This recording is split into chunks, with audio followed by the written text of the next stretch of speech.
Hey, what's up, everyone? You're currently tuned into TBD on KCSBfm 91.9 in Santa Barbara and netradio.com out of Tijuana. Today, Lietoc and I are joined by CalArts sonic researcher, Rage, Thormbones, and wildUp collaborator, and all-around trombone experimental intonation practitioner, Mattie Barbier. Their latest release, This Is What People Think Mountains Look Like, is out digitally and sold out on cassette on Dinzu Artifacts. How you doing, Mattie?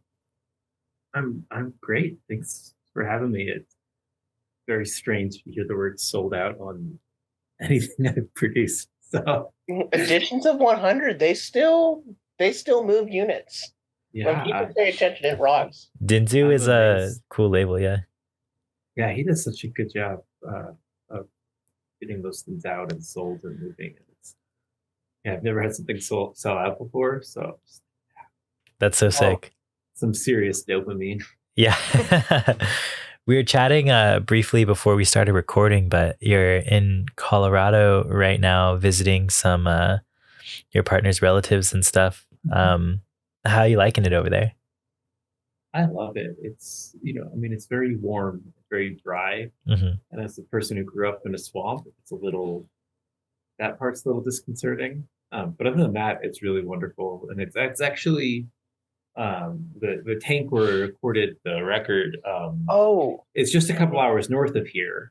Because we spent 2 really big chunks of time out here. My mom-in-law's I guess like one got sort of retirement project as a farm out here. Mm-hmm. And so we come out a lot, and we were out here for a long time during lockdowns, and kind of realized that the tank is actually not very far away, which is kind of what led to doing all these records. Oh, nice. That's awesome. So when was the first time you had heard about that tank? We'll talk a little bit about more, I think, later. But yeah, I heard about it. I forget when. I think it was around like 2015 or something when it became a studio. And I had heard about it around then, but in my mind I always thought it was on the Front Range, so like on the other side of the Rockies. Oh yeah. So it just wasn't really in my brain to that it was nearby. And then while we were out here during lockdown, I was trying to arrange to get into a different silo in Owens Valley. Oh yeah. Jumping through all these hoops to kind of try to get there. And then so the thought was like, well, we're here. Maybe I'm wrong on the location, and looked it up, but it's like, it's like 2.5 hours away. I'm gonna go to this place. So it was almost a bit of a whim the way it worked out. That's cool. I'm very glad it worked out. What else have you been up to while you've been up there? Well, not a ton in a funny way. My kid, how do I put this? My partner's cousin lives here, and they have a kid, and we have a kid that are the same age. They're like 3 weeks apart. Oh wow! And they get along really great. So we're just kind of been at their house since we've been here, where they just play all day. And then my partner's cousin was a trumpet player, quite a good trumpet player, and then stopped and became an engineer, and then has gotten back into trumpet since they moved back to Montrose. And it was last summer I was here. Have you ever heard of this stuff called just intonation or drone music? It's like, have I ever? So now when I'm out here, we just like our kids play, and it's like, let's play drones together. So I just got back from their house, and we just like had this giant delay line going in Logic, and we're just playing tones for 3 hours. So it's been a great day. Oh, dude, that's really sick, actually. That's cool. Yeah. Did you anticipate that kind of like at this stage of your life, doing like stuff at CalArts and then coming into Colorado during the summer with this relative and being like, yeah, let's just make drones? Is that it's like kind of playing on top of research stuff you're doing? It's wild. Yeah. I that part especially I did not expect to happen. It's just like saying he's getting back into trumpet playing, and we had conversations. We both had kind of similarly tough experiences at conservatory and felt weird about brass instruments, and we were just kind of talking about that. I said, "God, I've been really getting into drone music. Do you know about this?" So it's just like super fortuitous. And they actually, I think it was last summer, they actually moved back. They had lived somewhere else on the Front Range, and then his dad, who's been in Montrose since like the 70s, it's a whole long story, moved to the Front Range, and they bought his house that he grew up in. So it's like a bunch of things kind of happened all at once. So it's just been really wonderful from a family perspective. That's awesome. Artistic perspective. Yeah. I feel extremely lucky. So I guess like what else have you been up to like this summer? Do you get like summers off, I guess, like from CalArts stuff that you're doing, or? Yeah, I mean, well, for CalArts, it was a funny semester because I'm just an adjunct. Like I don't, I'm not there full time or anything. So I always resist that whenever anyone calls me an academic. I always resist that because I have the feeling of like, I don't get health insurance. Yeah, I don't get that. Yeah, that's the rule, right? Like no health insurance. Like no, I'm an adjunct. Yeah, but it was a funny semester because the full-time person in the brass area was on sabbatical, so I got a little bit of experience of what teaching full-time was like. Oh, sick. And kind of during the school year, between teaching there and at City College, where it's just a much more straight ahead, like let's play the trombone kind of job, and travel on the road. I've gone a lot. So during the summers, I'm mostly just parent. I do a little bit artistically, but I'm mostly just like hang out with my kid, and that way my partner can do their work. They're also an artist. When I'm gone all the time, it's difficult. So summertime is kind of it's a relatively quiet time. I just sort of hang out with my kids. We've been playing lots of Tears of the Kingdom, which has been sick, awesome. Oh, that's big. It's such a great game. We've been having a lot of fun. Did you play the first one? Yeah. What'd you think of I guess Breath of the Wild, I guess, just the first one? Oh, I love it. Yeah. I love that game. And Zelda has become like my kids kind of like basically their artistic hyper focus. So it was like, oh, that's big. Like savant about Zelda. Like has some, read a bunch of books and seen some playthroughs and has just like absorbed every detail. So you're just wandering through the world and they'll just be like, oh, right there is this. And like, oh, here's this baddie, but you have to do this and this to defeat it. It's just like a walking tutorial. That's wild. Great. That's so really cool. fun. I feel that because I remember years ago, it would have been like that for me, but with something like Viva Pinata and the like rigorous guides of like, this is how you gotta hold down this garden. Even though in my mind, I could never do the artistic stuff, but the brute force getting the work done component, that was where like, that always came up. And those games just naturally like vexed you, just trap you into doing that. You don't, I don't know why, but it's so funny. It just does. Dude, Viva Pinata, that is so sick, Mattie. I love that. Such a good game. I think that's like the pick one. I'm so sad that Rare and Microsoft never figured out how to like make that a legit thing for the Xbox. It would have saved them so much instead of making the next stuff. That's funny. Yeah, I haven't played Tears of the Kingdom yet. I'm still at like, I have like random bursts of like playing video games and stuff, and I've so far done like 3 of the Divine Beasts or something in cool. first Breath of the Wild, but like you're playing it too, right? Are you playing it as well, or? Yeah, we've played that one a lot. Okay. We have one game that we're really close to 100% on. That's insane. Like slow goal over the last couple of years, which has been really fun.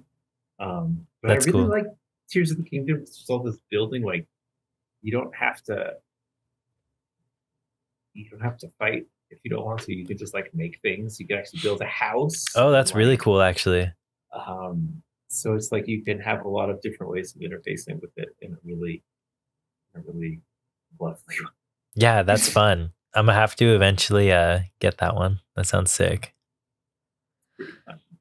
And Ganon's like extremely like disarmingly attractive in it too. Oh, really? That's funny. Yeah, it's amazing. Yeah, I love that. Mattie, do you want to start, I guess, like this topic right here, where your Just a cursor is? couple of things kind of keeping in this realm for just a little bit. I think so. You mentioned though during the school year, during kind of that main, you do occasionally go on a tour. You do kind of plot something out there, at least regionally. Yeah, it's actually not a ton regionally the last little bit. It's been because a lot of my travels was with my duo with Race Thormbones, with Weston Olinky, and Oh, there's yes. a lot of somehow it's ended up to be a lot of Europe stuff. For a while, it was like a lot in New York. They were living in New York and have relocated to Berlin, and Oh, okay. so a couple times a year over there, which is totally surreal, and I'm very That's grateful over that in Berlin, you were saying? exists. Yeah, or they're living in Berlin, and we do a little bit of work in Berlin, but kind of just all over. Especially, we've ended up somehow doing a lot of work in Scandinavia. Oh, wild. I guess they're just like, oh, it's 2 days in black clothing playing drone music. Let's have this. That's been really a really wild train that's kind of popped up. That's been really lovely. So that happens a lot. Like in this, it was in like February, March. We were in Helsinki and in Germany as well. And in the fall, we'll be back in Germany and in Slovakia. Oh my sick. goodness. That's So crazy. we've been super fortunate, and I've gotten to kind of go all over somehow as a trombone duo. Just no. I mean, I know it's not like we're not really playing like trombone music, but it's Yeah. still like totally trippy that I think A couple of questions. Yeah, of about course. that though. So, because again, you mentioned New York, so I'm curious, and I do believe I'm a bit familiar with some of it's Weston. Yes. Yeah. Familiar with some of this work because they've also have the Dinzu Artifact release. Yeah, with Henry Birdsley. Yes. Tongue was also Henry Birdsley, another thing in that orbit. So, okay, Henry's stuff is incredible. We're gonna get somewhere. We're gonna get to some interesting threads later now that this just naturally came up. But the New York stuff. So had you played in the Hudson River Valley or played around Tubby's and any of the stuff there? Are you familiar?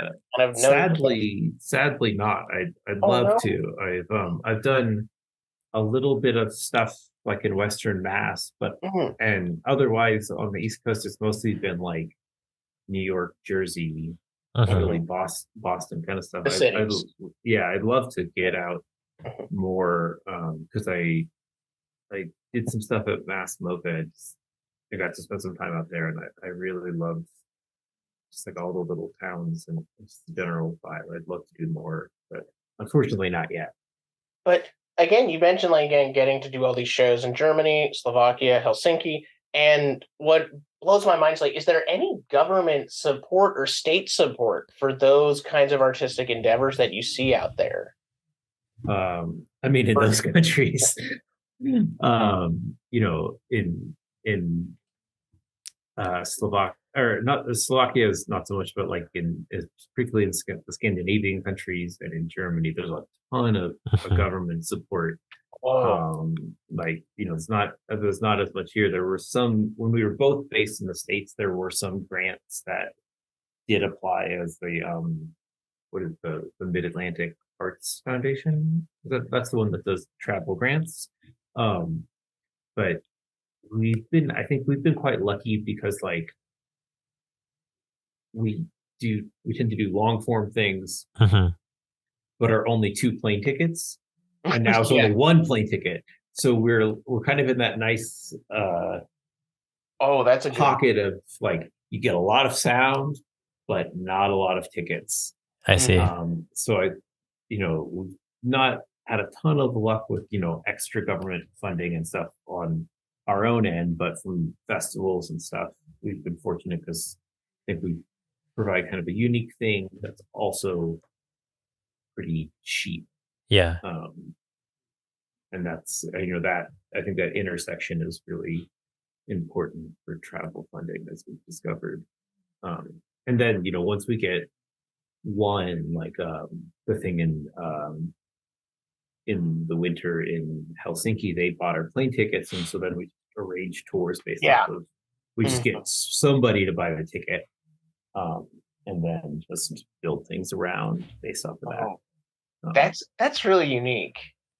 We don't always get to hear about that kind of level of like this is how a musician would plot out a tour, especially doing this kind of really niche particular droning music. But it's super cool that there's just that right there. Like I mean, I just feel like we've been we've just been unbelievably lucky. We've got we've just got to meet a couple of really supportive people, and it's kind of wild how it's all worked out. I mean, even just in the Weston and I meeting each other, like we both just happened to go to the same, like educational festival the same year and met the first day and like just became, like best friends. So like it's just been so many things that have had to line up in a really particular and incredibly fortunate way. Yeah, that's sick. Just before we jump in properly, though, so again, though, when you're not touring around, when you're not in Colorado, you are though found in Santa Clarita, if we are at least based out here on the West Coast. And how do you keep busy? Well, I teach in Santa Clarita. I don't. There we go. Yeah, that's what I was gonna ask. Our apology. I was gonna ask if you're Santa Clarita based or if you just like drive out there or something. I just drive out there. It's a trek. I live in Culver City too, so I'm like down the west side. That's far, yeah. Yeah, but it's not too bad because I pretty much always go against traffic. So I'm lucky in that regard. It's still a haul, but yeah. Not as bad going up, yeah. Yeah, it's worse going into the west side. I feel like down the 405 that way. I mean, we're lucky because we live. This is such like nerdy LA shit. We live east of the 405, so kind of like we live just on the edge of where West Side traffic gets bad. Oh, okay. So we avoid the worst of it. It's not like getting to like Santa Monica or something. We or my girlfriend lives over in South Bay in like Hawthorne, and that's about insane driving there. It's crazy how long it takes sometimes. It'll take me like 2.5 hours sometimes. If I leave from like Simi Valley, which is where I'm at, and I'll just take the 405 down, say like on a Friday, it's like I'm going to go to her house for the weekend or something. It's like, all right, if I leave after work, I'm being in the car for 2.5 hours, like to drive what should take me like 30 minutes when there's no traffic. Like, so the practice in mindset of just like, I'm just going to let it all go. Yeah. This is just where we are. And I'm just gonna vibe with it. Yeah, exactly. I really like driving, so. Yeah. So I guess like what are you up to out in like Culver City and stuff? Like where are you like playing gigs in like the LA area? Like, so what are you up to? What do you do for fun? Oh God. What do you love about LA? Top 10 parts of LA. Yeah. Oh man. Rank every neighborhood. I'm a really bad person to ask that because I've been here for 15 years. And I've got the pockets that I go to for work or where my friends live or whatever, and like there's all these other areas that like even though I've lived here for so long, I've like just never been to and like no idea about. So I'm not the necessary person to ask, but I kind of as much as I can. I really like being at home, and as much as I can, I just like to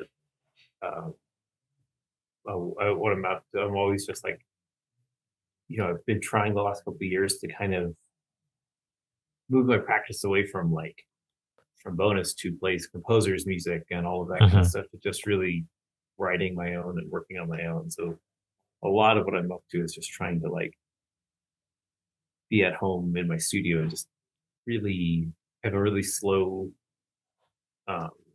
process and just trying to like just really take my time and work through ideas and problems and Sick. and just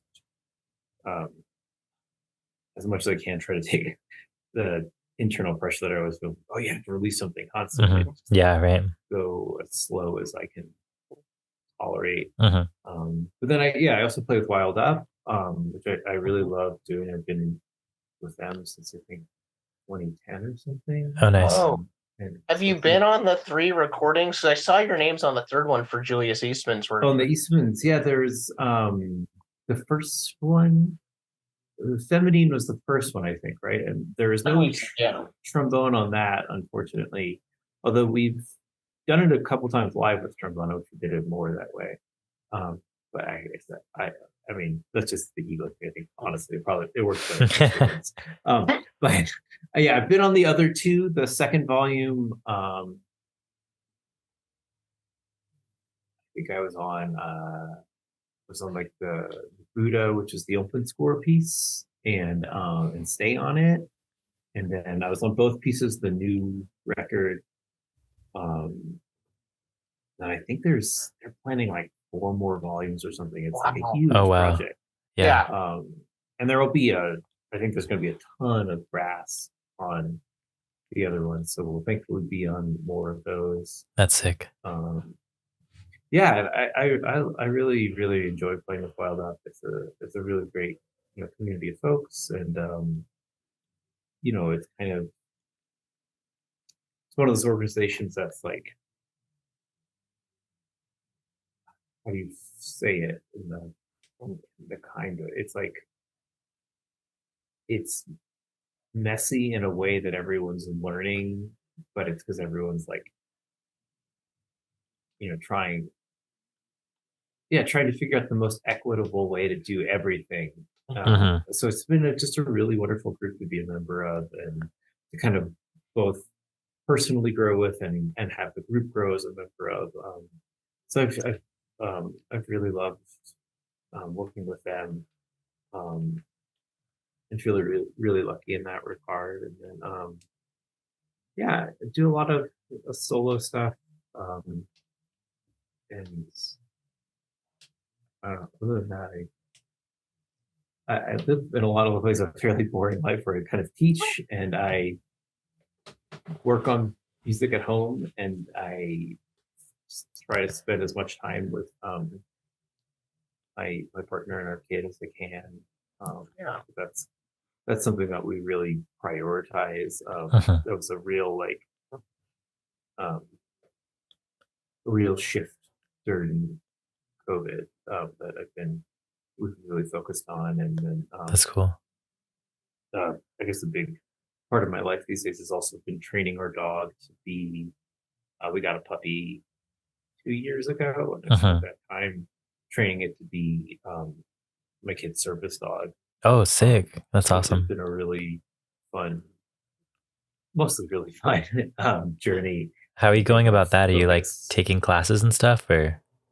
We took classes for a while. Did a lot of up through. There's all these levels of like Good Citizen and urban dog training and stuff through the American Kennel Club.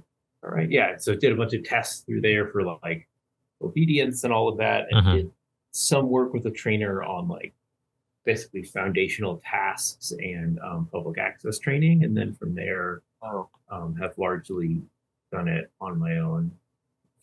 Often involves watching a lot of YouTube videos. There's a lot of really great resources, especially there's an autism dog training program in Canada that's really good that has a YouTube channel. So I've gotten a lot of useful information from them. Really, that's been a big focus in my life the last 2 years is training socks, which I've really enjoyed. So do you think that like Socks is like pretty well trained now to be able to be a service dog, or is there still like some work in progress? Mean, there's always more work in progress. We're trying to always add more tasks. Uh-huh.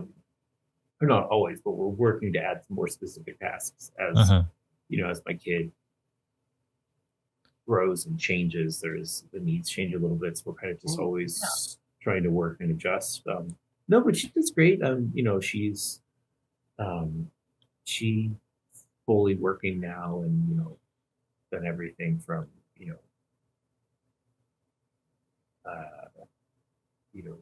been done like school visits and ridden on an airplane.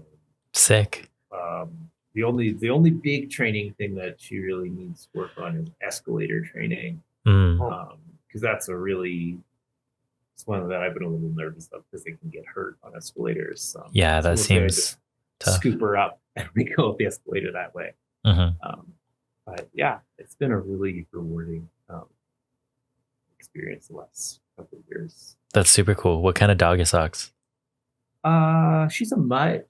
We're not totally sure exactly what she is. Kind of got that coloration wise, that kind of like Rottweiler, Doberman Pinscher, like black and tan, but like incredibly lanky, some sort of running dog in there. Yeah, that's cool.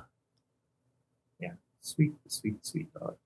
So we've been really lucky that that wasn't really the plan when we got her. We just got a dog, and then she just showed all these really specific aptitude signs. So we just you're like, let's train her up.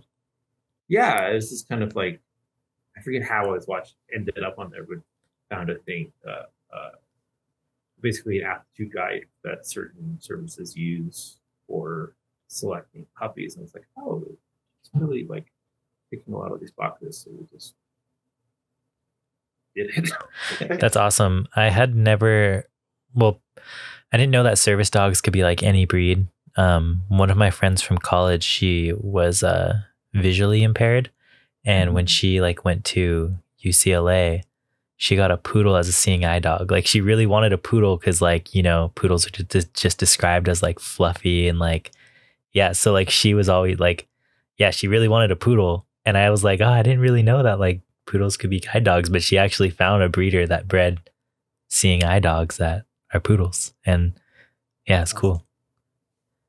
Yeah, I mean, it's really amazing. Like I know, like there's, it's like as long as they have a certain personality, they can really, really do it. It's a whole, I knew there's all these types of working dogs, but before I went on the dive, I didn't realize how much of a thing that is. Yeah, seriously. It's really amazing. It's pretty sick. Anyways, I guess going back towards like music and whatnot, what kind of the real dog, the trombone. Yeah, what kind of guided you towards trombone initially, and like how many years have you been playing like brass and stuff? Okay, so I started trombone when I was 10, so I've been playing for 28 years. Oh wow, which is a very long time.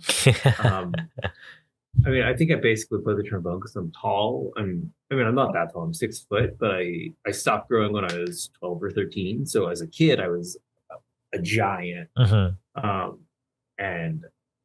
it was just like the traditional thing where like the middle school band director came to the elementary school and they had a bunch of instruments. And sick. Every other kid, I wanted to play drums. Or percussion, I guess. And but I'm pretty ambidextrous, so I didn't, I've kind of become more right hand dominant over time, but at least at that point I'd write with both hands and all that kind of stuff. And so I didn't really know left from right. I'm just stupid in that way, I guess, where it's like, I don't need this knowledge. Why would I learn it? Yeah. They had the drummers doing rudiments first, like left, right, left kind of stuff. And I'm sitting across the table from the teacher trying to do it. And I don't know left from right, so I'm just Oh, trying wow, to yeah. copy this person, so I'm doing everything backwards and really Yeah. wrong. And they said, "Do you know left from right?" And I said, "No." And they're like, "Go see the trombone person." So that's why I played the trombone. Oh, funny. So, but I mean, I really liked it. Obviously, that's why I still play the trombone. Yeah, and it's the first instrument I ever learned. I didn't play anything or do piano lessons or choir or anything. It just got handed a trombone and went home and kind of started figuring it out, which is a very strange thing. It's teaching a lot of beginning lessons now because the trombone is just like the worst instrument for beginners. Trombone always seemed like hard to me because it's like there's no like keys or anything. Yeah. It's like you have to know all the positions and like, you know what I mean? In theory, I still look at home, but it's like a fretless bass or something. I don't know. But you have to learn how to buzz and how to breathe and do all these other things that all the other brass instruments have. Mm-hmm. But then you also have to learn the slide at the same time. And because of the age most kids learn it at, you can't reach all the positions. Oh, I see. So you can't play a lot of really simple things that all the other brass instruments can. Oh, wow. I didn't realize that. Of the opinion that it's a terrible starter instrument. With my beginning students now, I was trying to get them to play euphonium for a little bit because I just have buttons and it's less of a thing. But that's a whole other tangent. Yeah, so I started when I was 10. Yeah, I started when I was 10, and I was pretty good at it. Like like honor band, all that, but I wasn't particularly serious about it. And then I think I want to say when I was 16, I was 16. I went and heard the orchestra back home in New Orleans play Mahler 2. And, I had never heard of Mahler. I hadn't really even heard an orchestra before. And I heard that and I was like, that, I can do that. I didn't know what that was, but it's like, I'm going to do that. Yeah. But then, there was a trombone player there, and you just knew it's like, this is it. This is where we're going. Exactly. Yeah. I mean, I think, and like over time, like I kind of like from there, I went, I started like practicing, taking lessons and those kind of things, and ended up at a conservatory where I played an orchestra a lot, and then kind of realized it's like, oh, I really like this, but that's not that. I kind of realized over time, it's like, I think the thing that got me about hearing Mahler too, I mean, outside the music's really lovely, and it's not to disparage orchestral stuff at all, but it kind of like there's something about that, the density of sound, and the largeness of scale. I think that really got me, because it's similarly at the same time I because of that I enrolled at New Orleans has this really fantastic public arts high school called NOCOS, New Orleans Center for Creative Arts. And so I went there, and and we had like brass ensemble and the big bands and all of those kind of things. And like, the person I sat next to trombone wise was Trombone Shorty, who maybe have heard of, maybe not. He's really big in the jazz world. Oh, that's wild. Yeah. Incredible person. And then like the pianist in the big band with Jonathan Baptiste, who's on the Colbert Show, isn't it? Yeah, he was the Colbert guy, and now he's left. He's got his like solo career going, but yeah, that's crazy. It's like totally like that's insane. It was nuts. And so it's like at that point I played a little bit of jazz, but not a lot, and kind of was like hearing that, it's like, okay, that's not going to work out. And and also it just doesn't feel right. It's like I think, especially being from New Orleans, like, I don't know, this may be a whole tangent, but I think it's kind of fundamental to the way I learned to think about music, is that like, there's this really strong divide there of like, you have a bunch of Black students who are from the same neighborhoods that jazz started in, and their cousins and their uncles, and everybody is playing jazz as a family practice. And then you have a bunch of like white kids from the suburbs who are playing jazz and then go off to fancy colleges, and then most other people stay there and keep playing. It just felt really like, this doesn't feel right to me. And so that kind of like between the like trying to find the sound of what Mahler was and that not feeling right, from a social perspective, really led to this search of like trying to find a vocabulary that felt like mine, and a way of making music that felt like mine, that wasn't, I mean, New Orleans is a very wonderful town, but it's also kind of very limited, largely because of it being a tourist town. There's this expectation of like jazz in New Orleans is, so you can only, it's limited. I know this is a controversial statement, but let's go say it. I mean, it's really wonderful. Like, I love that music. And I'm not criticizing the reasons that there are limitations on it. It's totally understandable, and it's also the preservation of tradition. But there's something about like finding a way to play with that same individuality and rawness of sound, but the vocabulary wasn't for me. So trying to find different vocabulary, and so that's, I think, over the years has really driven like a lot of the kind of the sonic research stuff, and finding alternative ways of playing, alternative ways of making sound and modifying instruments, and trying really hard to find this voice that's mine, that's still rooted in all of these things that I grew up with. One of the things, again, I'm just thinking back to some other stuff from the past with other interviews we've done, because we have talked to one, maybe two musicians from the New Orleans scene writ large, kind of at the current state. And I'm curious because you bring up again, the jazz component is so heavy. Even just like knowing WWAS, just knowing that as like a cultural institution outside from other stuff, even during like the COVID pandemic where people are just out and they're playing jazz on their porches. But there are, then I hear it's like with MJ Geider, the knowledge of like, there's a band like Thou, and there is a metal scene there. There are DIY venues, like washing, or not like laundromats, that are hosting punk shows that like Special Interest or Nail Club play at, or other kind of weekend warriors in that southern scene. And again, this is years ago, but like, had at that time you were in New Orleans, were you looking at those other kind of scenes that weren't just rooted in jazz at all for any inspiration, or were you kind of ruminating in other stuff? Yeah, I mean, it's great that you bring up all the weird venues, because there's just, there's so many wild ones. There was one called Movie Pictures, is that right? Oh, it was like a really dilapidated building in the parking lot of like a Schwegmans or something. It got tore down while I was still in high school, and being a trombone player and being as pale as I am, I played in a lot of ska bands. That's sick. we used to play there, and it was a movie theater. Like, it was a shit movie theater. Like, it was just a couple of rooms with couches in it, and like there's no soundproofing, so you could hear, whatever movie was playing while you're playing a fucking punk show next door. So retrospectively, it's like, oh God, I feel really bad for those people in the movies, because they didn't hear their movie. Yeah. It was like $2 for a pitcher of beer, and they didn't cart. It was that's like sick. a total mess. But the one I really remember, this is all pre-Katrina. It's really different in the post-Katrina world.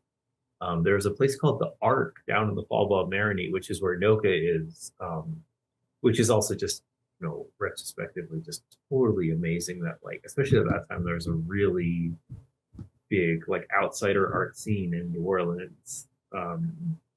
It was really, really strong, and it was all based in that area right around Noka. And there's a venue called the Ark that would occasionally do like punk shows. They'd always have, really weird noise openers, and that was kind of one of my first windows into something that wasn't classical music, wasn't jazz, wasn't traditional rock or punk or ska. Just like, there's literally nothing happening on stage, and it's really loud, and this is awesome. I don't know what it is. And so it was called the Art. And that place was like really was really special to me. It kind of gave me this window into like, there's something else out there. I don't know what it is, and I don't know where to find it other than this one place. But yeah, it was really a very important place for me. Wow. That's awesome. Would that end up kind of being a catalyst again in terms of like maybe moving on beyond just like doing ska bands, but then moving into really doing drone compositions in DIY or kind of in other spaces that were more artistic or university backed? Because the relationship there is your music has developed. That's curious to me. Yeah, I think that would, I think just being like 16, I just didn't know what to do with it. If I'm honest, like it just was this experience. Similarly around that time, I went with a person to like a movie theater and saw it was in Houston, right? Yeah, and saw a movie called Russian Art, which I think I think a lot of people heard of. I think it's a pretty famous art film. My perspective on all this is really skewed because my partner is a filmmaker and has a degree in film, and then both of their parents are experimental filmmakers. So I kind of never really know if something is like actually well known or if it's just like well known in like this weird art film circle I found myself in as a swamp creature. Hey, that's a cool circle to find yourself into. That gets you follows on Twitter. It's totally, many of the turns my life taken I found totally surreal, from like from getting handed a trombone living in Lafayette, Louisiana, and how that's grown from there. But yeah, I saw this around the same time I saw this art film called Russian Art that just was like so beyond my comprehension that I just didn't understand, or like I didn't know what to do with it.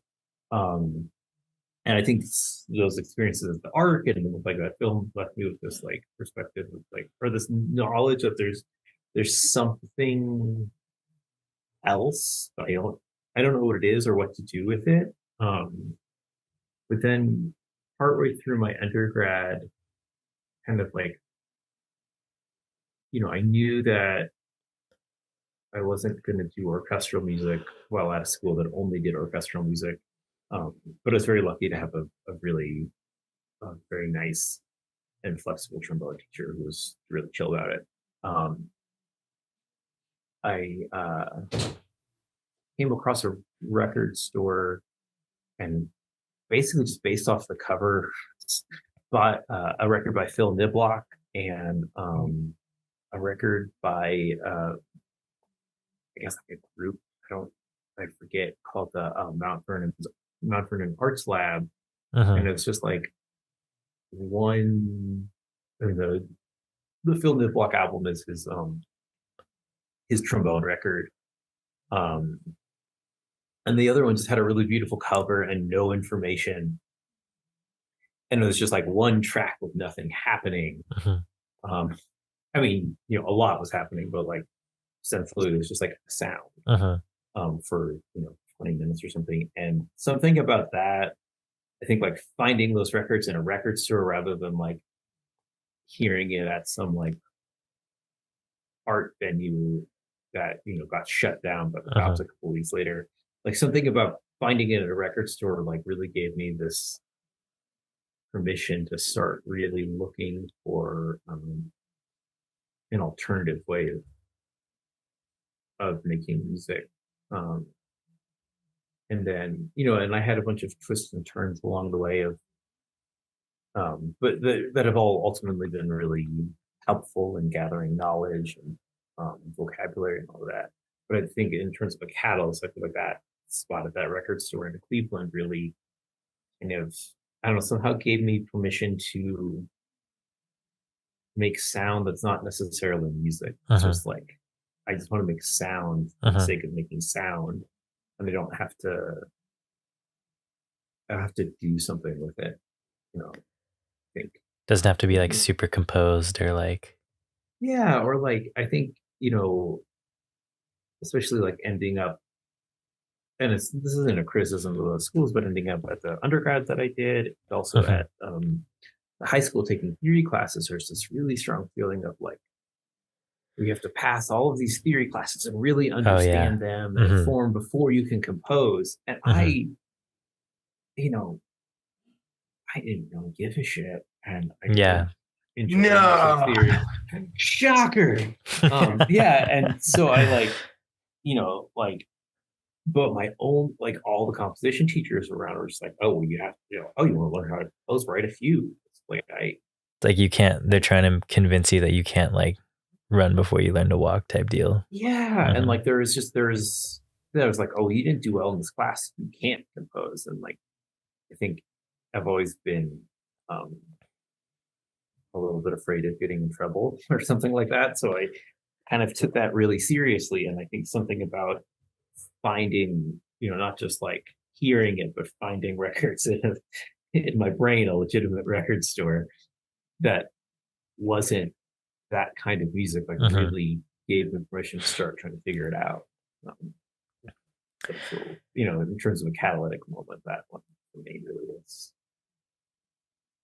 Shout out to the Bent Crayon in Cleveland, Ohio. If I'm ever in Cleveland, I'll have to check that place out.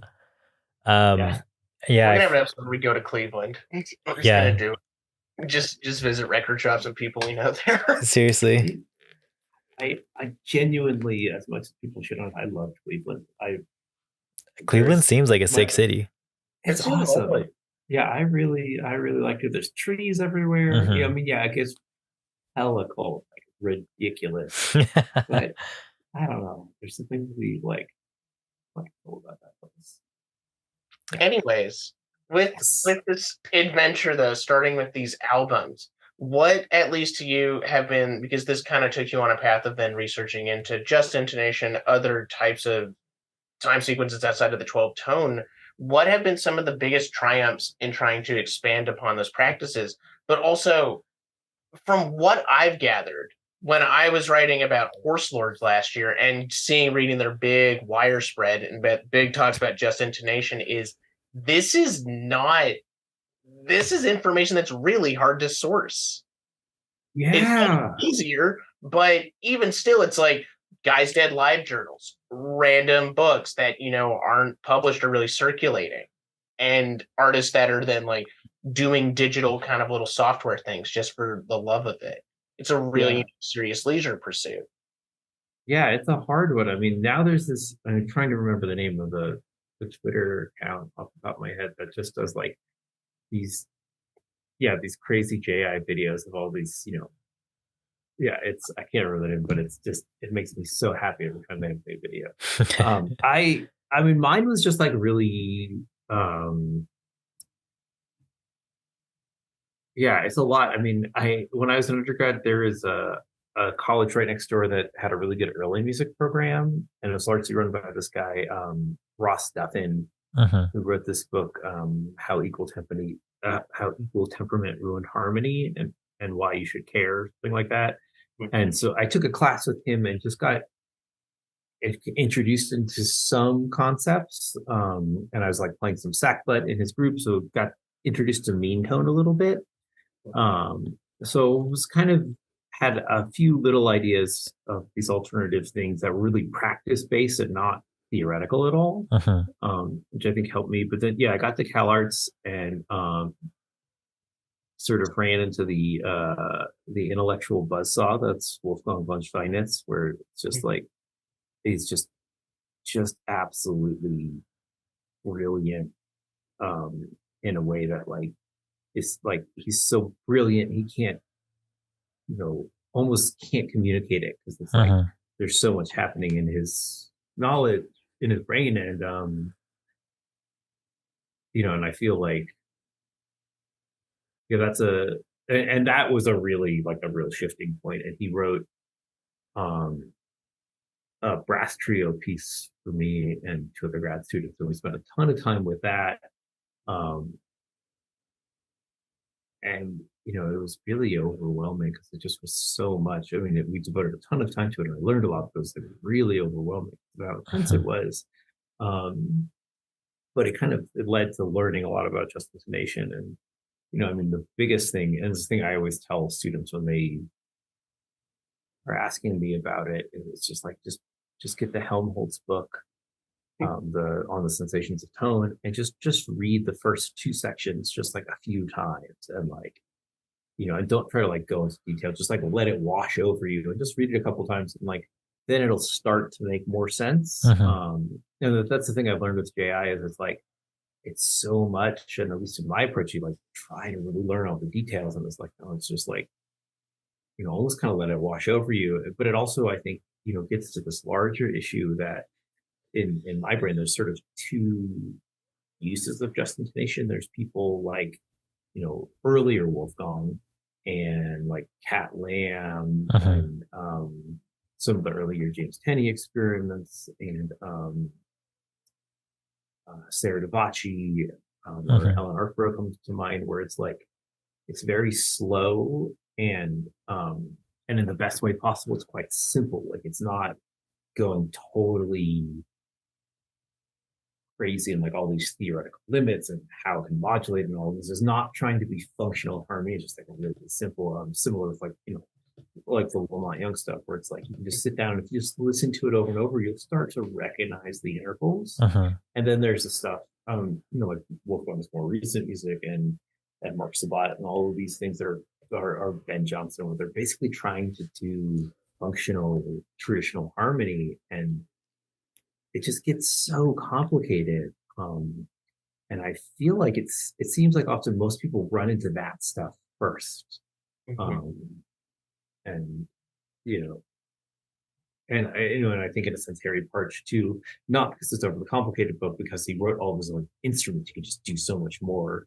So and I feel like that, while all that music's really wonderful, I think it tends to overwhelm people a little bit. And so for me, it's like I spent all this time being overwhelmed, and also having this feeling that it needs to be complex. And then taking the time to kind of slow down and like, oh, like, why don't we just listen to one interval in a extended period of time and like hear it? And at least for me, a big kind of shifting point is, I was doing this trio of Wolfgangs and a trio of Mark Sabats, and it was all like just really complicated and maybe not so playable. And then I came across this older piece of Wolfgang's that he had kind of called Utes, that he had declared to be, not workable and not playable, and convinced him to give me a copy. And it's like really simple. You just play these simple overtone melodies, because brass instruments are based on the overtone series. Based on the overtone series, they're not really exact. It's a whole crazy thing that I find incredibly interesting. And it's totally wild acoustically, but we're not going to go till midnight, so I'm not going to go down that rabbit hole, but I love it. It's fascinating for all of the reasons that, the controversial reasons of like just intonation, like as a natural occurring phenomena, is like a square, where squares don't really exist in nature, but they're naturally logical. The overtone series doesn't really much exist in nature. It just is naturally logical. Some would probably burn down my apartment for saying that, but JI is a cult. It's a great cult. I'm happy to be a member, but it's a total cult. That's why they're called horse lords. It's just part of the cult. I say this as a person with a Helmholtz tattoo. It's a cult. I do find that interesting that you talk about those two different ways, because again, like the way I'm coming to it, it's because of bands like Horse Lords, or it's like a stray $75 bill track where it seems like they're aware of it, but they haven't quite integrated it, but they keep tiptoeing around doing something with it. But even like they're a band that wants to slow it, where $75 bill, or I mean Horse Lords, there can be a lot of chaos, but then they do have these long drones or long pieces where you realize what they're doing and you get to watch it all unfold. And I've always been fascinated by that, because there's a mechanical kind of logic. There's something very, very kind of harmonious and utilitarian to what they do that feels, again, becomes more of like a philosophical thing for them. And that's what makes them, to me, super interesting compared to other rock groups even trying to go experimentally, because they don't, Horse Lords like they have to hold that up with just the sound. There's no lyrics to convey any of the politics or any of their stuff, but that's where the magic comes in, through that sound. That's my ramble there. So I agree. I love Horse Lords, and also Henry's albums, the laments for Just Intonation harpsichord and Fender Rhodes are just like they're just unbelievable. They're like, when we drive out here, it's like you're driving through like the mountains and the deserts in Utah, and like that Fender Rhodes record, the last couple drives, has just been like on repeat the whole time. It was can't say enough good stuff about that Horse Lords. Especially, it's just like so good. It's funny because I would have discovered Henry in 2021 there with some of the Andrew Weather stuff that Other Mind was putting out, and that just all kind of fell in place. Same with some of Zach Radin. I see there's the Unifactor tape, and then again they have their new one. I'm trying to think. There's another guy. There's Dan Melkor, but I don't know if he's in that universe. I might be confusing him. But what has been interesting to watch with their music that's kind of running somewhat parallel to yours at times is the open book nature of this. Again, one of my favorite things that you keep saying in the interview, Mattie, is you talk about, it's like, and I heard this music and there was just nothing that happened. But to both of us, to all of us here, I think we get like, no, something is happening. It's just, you kind of have to take this stuff in very, come as you are with it. And it's interesting, just before Thomas and I were talking about, I was talking a bit about like ambient Americana, and some of this work, not all of Henry's stuff like is really gunning for it, but some of the old Saw stuff is I'm looking again at the notes I wrote for the Tongue Depressor and Weston, a lanky tape. And it's really, I think the one thing I said for like side B, I'm trying to look, there's like an aching beauty to it, and it sounds like a cowboy who just wants to ride off into the sunset. But it's a very like hot tape, and it's just kind of better just to sit there on the desert sand and just wait for it to take you. There's a new something to this. There's something very novel that I've really liked about this music. It feels like new strains of Americana really pushing to the edge, and we get that. Again, with this latest tape that you've done for Dinzu, which also is asking, and to me, stretching to some really interesting questions that go with, Pauline's deep listening experience. And I didn't know about the tank, the whole silo thing. And I'm curious about that venue and how that really played into some of the work that you were doing here. Like, did you know when you were coming up with this piece that you wanted to go back after Threads and record there again? How did that? Yeah, I mean, I knew I wanted to go back. I love playing in resonant environments, because it's like, as a trombonist, it's like, I mean, Weston always makes fun of me because every time I pick them up from the airport and I go to LA, it's like I'm just listening to like Lamont Young or something, just like incredibly long sounds. Yeah. But I play the trombone, which is breath. And then it's done. And like, yeah, you can circular breathe, but it's not the same. It doesn't make the same thing. And so I really always want this longer form of sound, because there's so much complexity in tones. I want to be able to hear it, but it goes away so quickly. And and if you're like circular breathing and doing all this stuff to stretch it, it becomes about the virtuosity of doing that, which is not interesting to me. And I've spent enough time playing music by other composers. It's about struggle, and I'm not interested in doing that. And it also just has to me, a very uncomfortable masculinity that I'm not interested in embodying anymore. On one hand, it's led me to starting to learn the bagpipes, which has been really fun, and we have some plans cooking with Weston and Tongue Depressor, but that's a whole other thing. But I've always really loved, really hope it happens. I've just really loved resonant environments because they can make your sounds more and create that kind of sonic um, complexity and harmony that I was always trying to do. And whether it's in parking garages or stairwells or anywhere like that, I've always really loved those. I mean, obviously the Pauline and Stuart Dempster records from the Sistine Chapel, and Stuart's solo records there as well. I just love those. I was listening to them I listen to them all the time. I was listening to them particularly on the drive to the tank. That's just always been really important to me to search for those kind of spaces.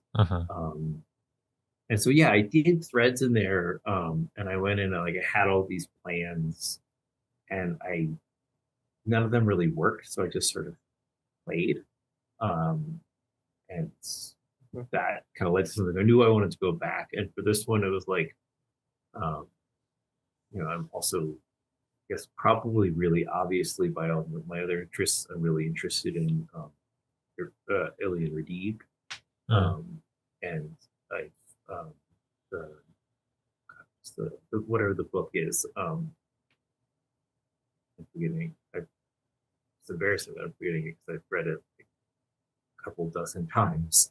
But that interior of the sound, I'm really listening to the interior world, and though the interior modulations was the thing that has been really playing in my head a lot. And so going into it for this what people think record,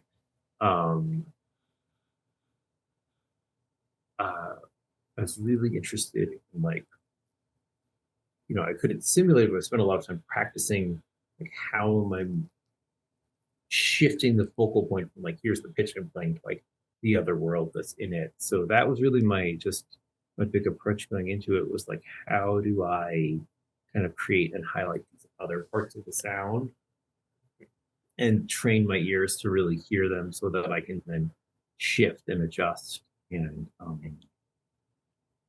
it really just changed my hearing from being oh, I'm playing a B flat to what else is in here and how am I listening to this sound world? And the B flat is just sort of or I think a lot of it's on F, I forget.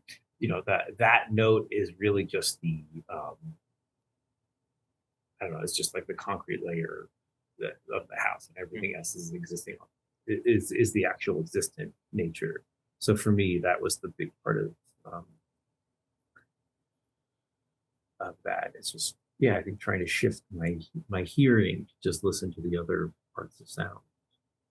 When you were doing that recording, was it really just all one go there? Had you done a practice performance before, or anything that kind of you were testing? No, it's just it's sort of, if you listen, the tape is sort of, there's sort of sections. Yeah. And so it's experimenting with these different ideas and how they kind of mix together.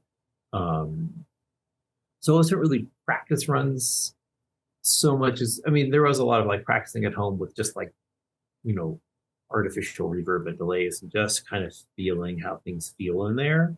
But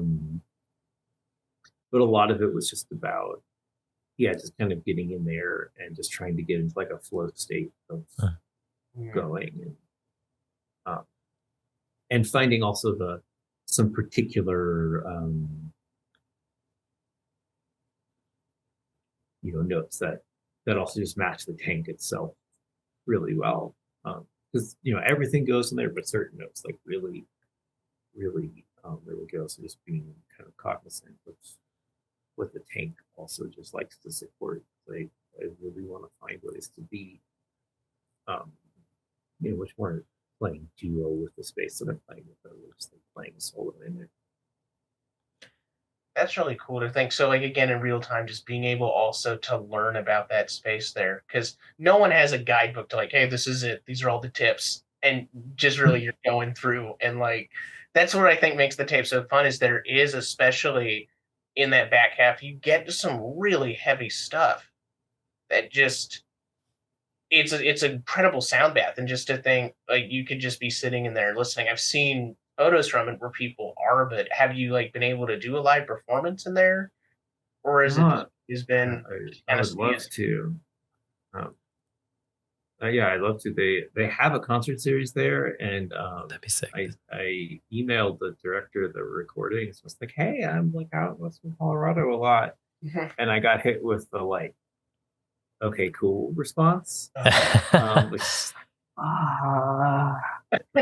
I shot my shot. I'd love to do a live concert in there. I have a slight feeling that that's not. I'm not.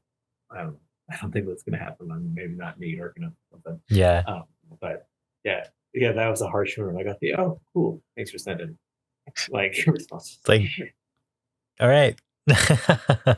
Okay, then I'll just keep doing some. I'll probably do not this trip. Probably next summer. I might.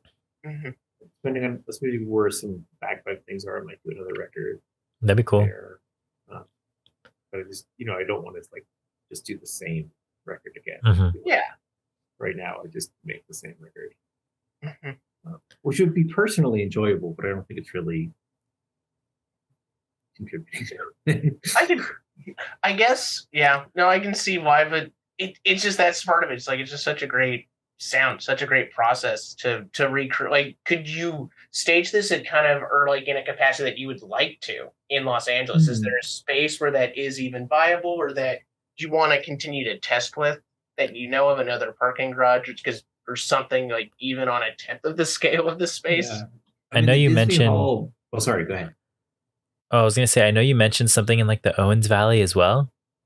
Yeah, there's a it's like a sand factory, or not a sand factory, a glass factory that's been abandoned. That's owned by what's it called?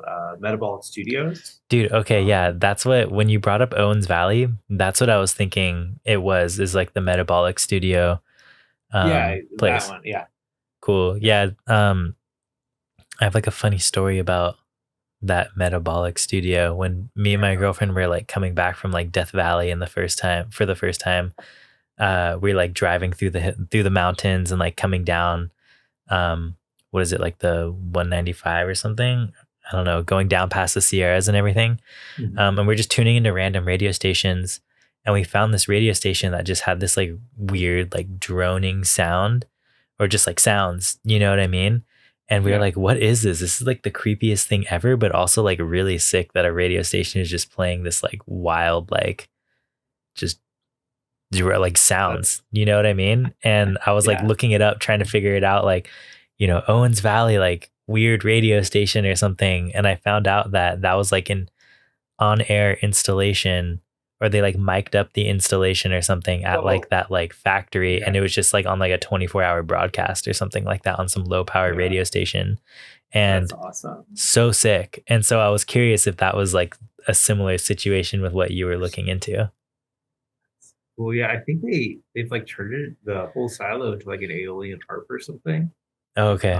It's really wild. Yeah, there's I know some people who have at various times worked at the studio, and who have been formerly were like friends with the person who runs it. So that's kind of why it was in my brain. It's like trying to figure. It's like I sort of have these connections. Like how do I make it work to get in there? I'd love to go back there. I'd love to. I really want to kind of expand rather than just want to make records with the tank. So like, to finding more environments in which do it. I mean, in LA, the comically the Disney Hall parking structure is like spectacular. Oh, really? Yeah, it's so good. It's anytime I play there, it's like I always arrive early and go down to the bottom level because they seem to be pretty relaxed about the bottom level and kind of play down there for a while. So that one's really particularly good. And I mean, it's nowhere near as long, but Human Resources is a really wonderful venue. Human Resources, they have like, it's like an old theater, right? Or something like that. Yeah. I have some friends actually. Mattie, do you remember like Mike Mean Streets and stuff from Sobbing Honey? Of course. Of course I do. You still see at least Jose or Felix's name on a lot of Patrick releases. Yeah, for sure. Yeah. they're always in that universe. So Shout out to those guys. we hosted Mike and some of his like friends from Sardinia a couple nights, or maybe like a week ago or something, out here in Ventura. And he was telling me about human resources and how it's just like a crazy venue. It's bonkers. But yeah, that'd be cool if we heard something from, you recorded at human resources or something too. I did actually use it as for a record with Michelle Liu. So that's a whole other vibe. It's not acoustic. Trombone. It's just like harsh, like industrial noise. Yeah. Pedal chain kind of stuff. And that's again, what makes something like this, I guess, really interesting is that place there is a characteristic to it. Even I'm looking at notes I wrote, like that reminded me of Roy Montgomery or Flying Saucer Attack, kind of like rural psychedelia, something that's very listenable. That can teeter into really noisy stuff, but never is industrial. Yeah. I think, I live on Venice Boulevard. Like, I get enough industrial noise in my life as it is. Yeah, and I always grew up, in pretty rural areas. So I think I'm always looking for and generally have pretty like noisy internal dialogue. So I'm always kind of looking for stuff that's like a way to just kind of be a little quieter or a little more still. I think that's really critical for me in art making. So I think that like playing in these kind of reverberant environments, or like some of the things I've been doing with like modifying like euphonium and bass trumpet with various types of reeds, where it's like a very beautiful complex sound, but it's also very precarious to produce. It's very gentle, and so I just have to sit really still and quiet and make it. And I think that those things, on a pretty fundamental level, are really important to me, because I think that's something that I kind of grew up with. Which I love about being like here too, that doesn't exist so much in my life. Also being a parent, and so I think that that's a really critical part of my practice, is finding ways to make those things. Just a final kind of thought on this, I guess, before we go to the final round of questions, the detente round. But like, again, would you ever think of yourself as like an Americana artist by the way that you've really kind of taken to these spaces or kind of sought these out even? Is that like a way that you could see yourself defined as? Good question. It's not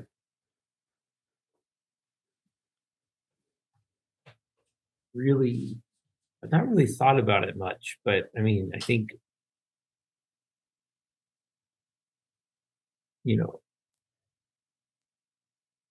as much as, I, for example, like going to Europe, or I have my friends like, oh, I can move there and art's fun, man, blah, blah, blah. This is really, this is really home and really feeds me in a very particular kind of way, that kind of, whether it's like, it's a very southern thing, you're like, oh, we're going to go to here. It's only a 9-hour drive. Again, we're going to stop at all the weird truck stops. It's like, I think that there is something really particular about the space and the culture, and I think also the sadness of how it's changed. I think is really important to how I make work. It's a thing that Weston and I talk about, nonstop. They're on tour in the South right now, so we've been talking about it a lot, and that's kind of like this sort of sadness that comes from the like deeply missing a place that's critically important to you, but that you don't live there, and there's not really a way to make what you want to make work there, and but how it is also completely necessary to the way you work and the way you live. And I feel that way a lot, especially about Louisiana. So I think that, I don't think it's, well, I've not considered it. I don't think it's actually an accurate to say that because that feeling of home is really important to me, and that kind of, which I think is the thing that happens in a lot of Americana. That's driven with a lot of this with things like Trina, like the sadness for and like longing for a place that no longer exists, but the physical space of it is still there. Yeah. That drives a lot of what I do. Whoa. I'll be ruminating on that for a while. I will in my own capacity there, but I think there's something there. Definitely. I think so too. Yeah, I mean, it's I think it's also like a really common experience. Like you grow up somewhere and it's like your perspective on it shifts, so it feels like it's gone. But then also it's like something like Katrina was literally changed too. And, but I think that just kind of supercharges a feeling that already is a pretty common experience. I feel like especially in the States, because things really change here a lot. More so than a lot of other places. Well, I guess that kind of wraps up our main questions here. We have like a couple just simple ones, I guess. If you want to ask those, Mattie. Just quickies, I guess. Like in regards to the trombone or any other major stuff, is there any gear that you've happened to thrift in your time or that you kind of wish you could just have right now that you just dream of, be like, oh, I really wish I could have that? Always curious to know if anything's changed there, because I think in other interviews you've mentioned like you're playing with an instrument that is 500 plus years old and still is giving a 500 plus year old sound that's like tied something beyond. Yeah, I mean that whole string instrument thing is crazy. I mean, I feel really lucky, and like I've been kind of slowly collecting instruments for a long time, and I feel like I'm finally at a place where, at least brass wise, I'm very comfortable. I'm still paying one of them off, but otherwise I'm very good about them. Yeah. My trombone especially is really precious to me because it was like a prototype that my teachers were making. Oh wow, that's crazy. And it never came to fruition, and one of them died. Oh wow. So it'll never get made, and so I have this one was like really precious to me. But if I could have an instrument that I don't have, it'd be a pipe organ. Oh, that'd be sick. I mean, I don't have anywhere to have a pipe organ, but like if I were like, I want an instrument, it's a pipe organ. That'd be awesome. Did the Kelly Malone tapes come for you? They're so good. Yeah. Well, and that Alan Arkborough record with for organ and brass, where the brass are in J.I. and the organ is in mean tone. It's just like, I fucking love it. And actually, my kid is really into that record. Like, got really into it when I think it came out when 1 or 2, and we've listened to the vinyl so much together that we've worn it out. Oh my goodness! And that's wild. They'll just sit there on the rug and like sing along with the harmonies because they've heard it so many times. Oh, that's sick. So, pipe organ, perfectly tuned in mean tone, or if the septum will stop, which some of them have. That's the one instrument that I would really, really go for. Your kid's gonna have some takes on the Kelly Malone stuff that's not on pipe organ. Be like a real didn't like when Callie swapped over to using the synth on a computer. It's gonna be organ is just great. Organ, yes. She and everyone else should stick to organ because it's just the best. It's just the best. I mean, it's stupid and impractical. And I guess because we didn't get to quite mention this or really talk, again, you brought up some of the collaborations you've done and the stuff with Sarah Davachi as well. When you are coming into a session and you're working with a musician, usually how does that go about for you? Are they giving you a piece to play, or are you kind of just coloring it, your own way?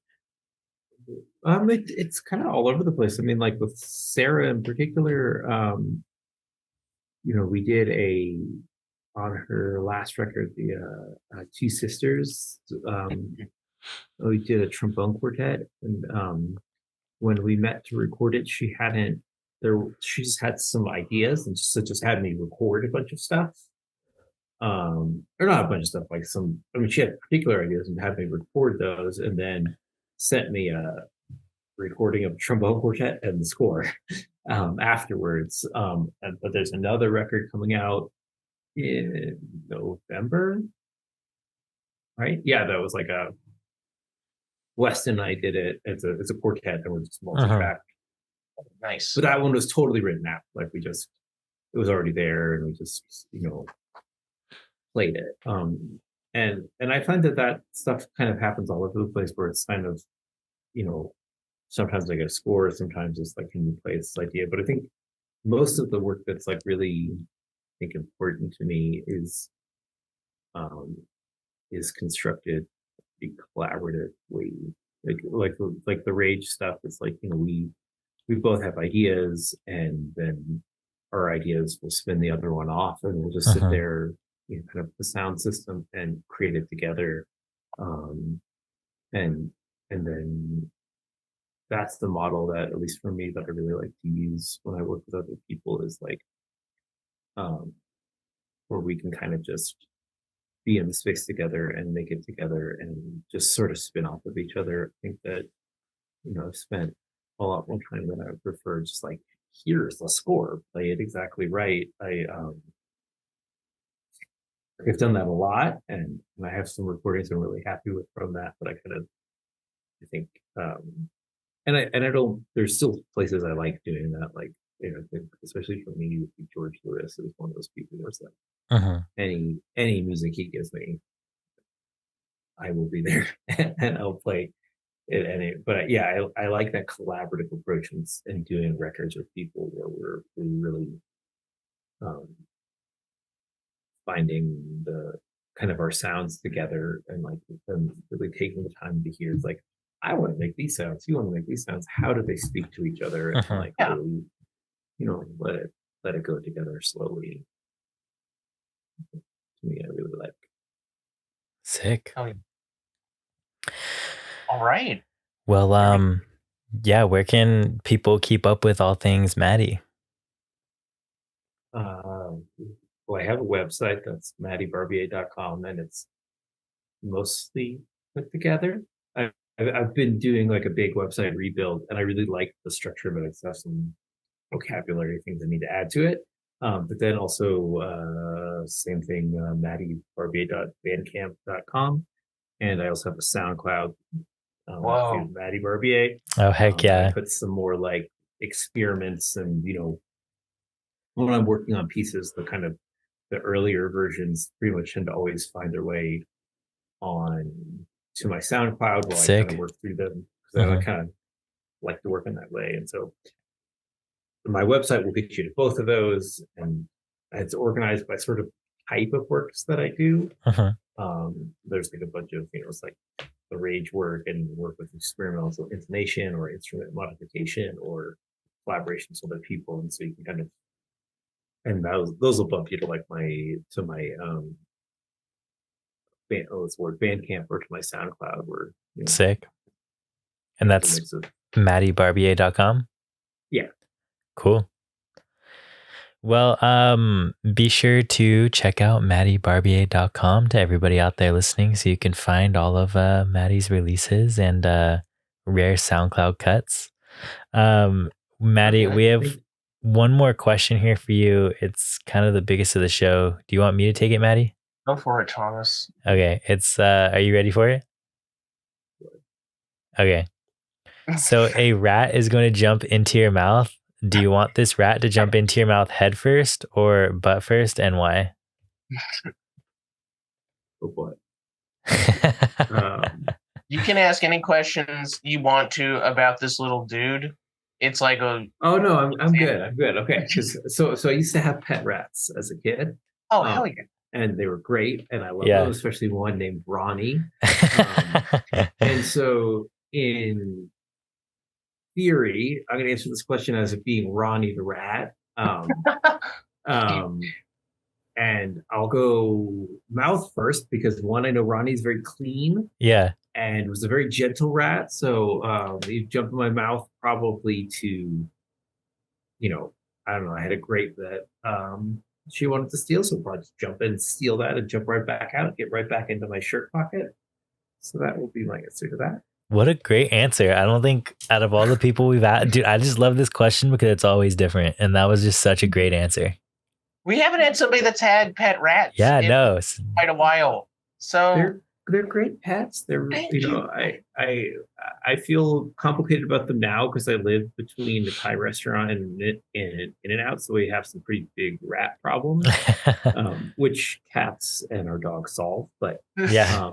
I really love rats, but I have a complicated relationship with them. But I also really like that question, and I haven't said it yet, but thank y'all so much for having me on this. I really enjoyed this conversation. Of course, dude. And I just really appreciate y'all taking the time to talk to me while I ramble on your end as well. Rats. Yeah. No, that was so much fun. That's I had a really good time. Awesome. Well, that's all we have for today. Thanks for tuning in to TBD on KCSBfm 91.9 every Sunday, 4 to 6 p.m. and Nett Radio every Wednesday, 7 p.m. This has been Mattie Barbier.